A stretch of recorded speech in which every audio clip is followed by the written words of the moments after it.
बहू बनी माँ। बहू, ओ बहू, क्या है सारा दिन सोती रहती है? तुझे तेरी माँ ने यही सिखाया है क्या? माँ ने क्या सिखाया है ये तो बहू चाहे तो 2 मिनट में सास को बता दे, लेकिन क्या करे, माँ ने ये भी तो सिखाया है कि सास की बात का जवाब ना देना। क्या हुआ माँ जी, कुछ चाहिए क्या? अभी तो खाना खाया था, जरा नींद आ गई। क्यों बहू के पीछे पड़ी रहती हो? सुबह 4 बजे लड़की उठी है, कल को बीमार हो गई तो? बहू, तुझसे तो मैं बाद में निपटती हूँ। पहले तुम बताओ क्या लगा रखा है ये, हैं? बहू की चिंता है, बेटी की नहीं। ससुराल वालों ने जीना हराम कर दिया है उसका। पता भी है सारा दिन काम करती है। कब से कह रही है पापा आकर ले जाओ, लेकिन तुम बहू का दर्द देख रहा है, बेटी का नहीं। अरे बेटी की सास कुछ दिनों के लिए आई है, 10 दिन में चली जाएगी। क्या वो 10 दिन भी बहू का ऑर्डर नहीं दे सकती? एक तुम हो जो सारा दिन बहू के सर पर चढ़कर नाचती रहती हो। सास को आ जाता है गुस्सा। वो किचन से बेलन लेकर आती है और पति को मार ही रही होती है कि बहू बीच में आ जाती है। माँ जी, रहने दीजिए, पापा जी को मत मारिए, बताइए क्या करना है। ससुर बेचारा डर के मारे वहाँ से निकल जाता है। बड़े आए थे मेरी बेटी के बारे में बोलने वाले। अरे बहू के माँ बाप को तो पता था सास साथ रहती है, नहीं करते शादी। मैंने तो जानकर अपनी बेटी की शादी ऐसे लड़के से की जिसके माँ बाप साथ नहीं रहते। बहू, जाकर छत से कपड़े ले, उसे प्रेस कर और सबकी अलमारी में रख दे, क्योंकि मुझे तो अभी ये भी देखना बाकी है कि आज सास भी बहू थी के एपिसोड में क्या आ रहा है।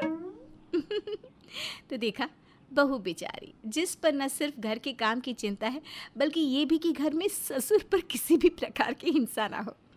बहू घर का सारा काम करती थी, किसी की बात का ना जवाब देती ना कुछ कहती, और यही वजह थी कि पूरा घर उस बेचारे से घर के सारे काम करवाता। कहीं का भी गुस्सा क्यों ना हो, वो उतरता बहू पर। भाभी, ओ भाभी, क्या है ये? तुम्हारी वजह से आज मेरा नाटक में सिलेक्शन नहीं हुआ। पता नहीं क्या करवा कर मानोगी इस घर में, इतनी मनहूसियत फैला कर रखी है। क्या हो गया दीदी, मैंने तो कुछ नहीं किया। यही तो रोना है भाभी कि आपने कुछ नहीं किया। अरे देखिए देखिए, कुर्ता कहाँ था? अरे धोकर प्रेस कर देती, लेकिन नहीं, आपको तो सोने से फुर्सत मिली तब ना। हाँ, लेकिन ये कुर्ता तो मैंने हाथ से धोकर प्रेस करके आपकी अलमारी में रखा था, क्या हो गया इसे? प्रेस करके रखा था? कहाँ रखा था? मुझे तो ये सोफे से मिला। तभी ससुर आ जाते हैं। अरे बेटा, वो मुझे लगा कि मेरी बनियान है ये। वो क्या है, पूरे घर में दिख नहीं रही थी ना, तो मैंने तेरी अलमारी में देखा, पर यह तो तेरा कुर्ता था, प्रेस करके रखा था, तो मैंने सोफे पर रख दिया। क्या हो गया? क्या पापा? देखिए, आज की बाद मेरी अलमारी ना छूइएगा भी मत। ये मेरा लकी कुर्ता था, पता है आपको? तभी सास आ जाती है, उसे सारा मसला पता चलता है। हाँ, तो गलती फिर भी बहू की ही तो है। अरे कहाँ गया आपका वो बनियान? अच्छा से चिमटी लगाई नहीं होगी, उड़ गई होगी बनियान। अरे तेरा बाप देगा क्या पैसा? एक बेटी सब सुन सकती है, लेकिन कह लो कि पापा की बुराई कतई नहीं। इस बार बहू बोलती है, माँ जी, पापा को कुछ ना बोलिए, वो तो आप लोगों के घर भी नहीं आते कभी। उनके पास जो था सब आप लोगों को दे दिया, और आप 20 रुपए की बनियान के लिए मेरे पापा को कोस रही हैं। हाय रे, अब तो घर में तूफान आना तय था। पापा की परी ने पापा की साइड ले ली थी ना। निकल घर से, मैं कहती हूँ अभी निकल घर से बाहर। नहीं रखना मुझे तुझे घर के अंदर, चल बाहर। बहू मिन्नतें करने लगती है, लेकिन सास कुछ नहीं सुनती। सास बहू को धक्का दे रही होती है कि उसे चक्कर आ जाता है और वो गिर जाती है। बहाना बना रही है, फेंको इसे अभी। अरे रहम कर लो, किसी की बच्ची है ये, क्या हो गया है तुम्हें? तभी दरवाजे पर बेटी आ जाती है। माँ, क्या हो गया भाभी को? मेरी सास आई है मिलने। वो 10 दिन के लिए गांव से आई थी ना, तो बोल रही थी कि तेरे मायके चलते हैं सबसे मिलने। ओहो, ये क्या? बेटी की सास सामने खड़ी और बहू वो तो ज़मीन पे पड़ी। छी छी छी, कैसे लोग हैं, बहू को घर से निकाल रहे हैं। ऐसे घर की बेटी का भी यही हाल होना चाहिए। अरे कैसी बात कर रही है बहन जी, बहू को क्यों निकालेंगे? अरे ये तो लक्ष्मी है हम लोगों के घर की। वो तो चक्कर खाकर गिर गई ना, तो उठाकर कमरे में ले जा रहे थे। सास को ना चाहते हुए भी बहू को कमरे में ले जाना पड़ा।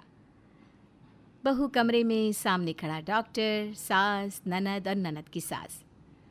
बधाई हो जी, बहू रानी माँ बनने वाली है और अब दादी। अरे वाह, क्या खबर सुनाई है, मैं तो निहाल ही हो गई, भगवान ने मेरी सुन ली। तभी बेटा भी आ जाता है, उसे भी बाप बनने की खुशखबरी मिलती है और फिर क्या, अगले दिन से बहू फिर से काम पर लग जाती है जैसे वो प्रेग्नेंट ही ना हो। क्या है बहू, ये रोज रोज डॉक्टर के पास पहुंची रहती है, पता है कितना खर्चा होता है? बच्चा ना हुआ कोई सोने का सिंहासन हो गया। माँ जी, वो डॉक्टर ने महीने में एक बार चेकअप के लिए बुलाया है। हाँ, मुझे ना बता, बड़े बच्चे पैदा किए हैं मैंने। बहू क्या करती, चुपचाप काम कर रही थी। फिर वो दिन भी आ जाता है जब बहू माँ बनती है और घर में आ जाता है एक प्यारा सा पोता। अरे बच्चे के कपड़े पूरे घर में फैले रहते हैं। भाग्यवान हो कि घर में किलकारियाँ गूंज रही है, नहीं तो पता ना। हाँ, लेकिन घर घर कम प्ले स्कूल ज़्यादा लग रहा है, सारे घर में सूसू की बदबू।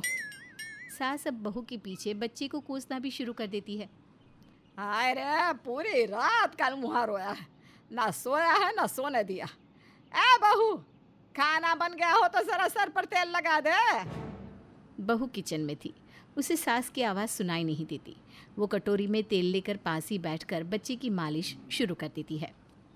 माँ जी, खाना बन गया है, बस डालकर खा लीजिएगा, मैं छोटू की मालिश कर देती हूँ। सास ये सुनकर गुस्सा हो जाती है। हाँ हाँ, कर दे, इसी की मालिश कर दे, इसी को दे दे सब, हम तो सब पागल है ना। घर हमारा और ऐश करिए चूजा। अगर आज रात भी रोया है ना तो कल सुबह ही दोनों को घर से बाहर निकाल दूंगी। बहू को सास की बात पर गुस्सा आ जाता है। माँ जी, निकाल दीजिए, मैं तो कहती हूँ ये इस घर का बराबर का हिस्सेदार है, तो इसे इसके हक के पैसे और जायदाद दे दीजिए, और ना हो तो रुकिए, वकील को बुला देती हूँ और फिर निकाल ही दीजिए। सास देखती है कि बहू किसी को फ़ोन कर रही है तो वो शांत हो जाती है। शाम को चाय पीते हुए, सुनो जी, एक बात तो बताओ, ये घर किसके नाम पर है? मेरे नाम पर क्यों? अरे वो क्या है ना, कल बहू जो बोल रही थी। सही तो बोल रही थी।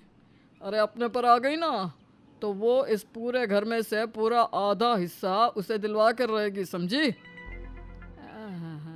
तो एक काम करो ना, ये घर मेरे नाम कर दो। तभी बहू आ जाती है और सास को पकोड़े की प्लेट देती है और वहाँ से चली जाती है। न जाने क्यों पहली बार इसके आने से मुझे डर लगने लगा है। फिर एक रोज़, ये बच्चा सर का दर्द है, अरे मेरा बस चले तो ऐसा मारूं, इसे तो मज़ा चखाना ही होगा। सास गुस्से से रोते हुए बच्चे को चकोटी काटने ही वाली होती है कि पीछे से बहू सास को जोर की चकोटी काटती है। अरे मर गई, इतनी जोर से चकोटी काटी। मैंने, माँ जी, मैं हूँ आपकी बहू, वो जिसकी हालत आपने गली के कुत्ते जैसी बना रखी है। हाँ तो अब क्या हो गया? अब तक तो शांत थी तू, अब क्यों काटने दौड़ रही है? क्योंकि आप मेरे बच्चे को परेशान कर रही हैं।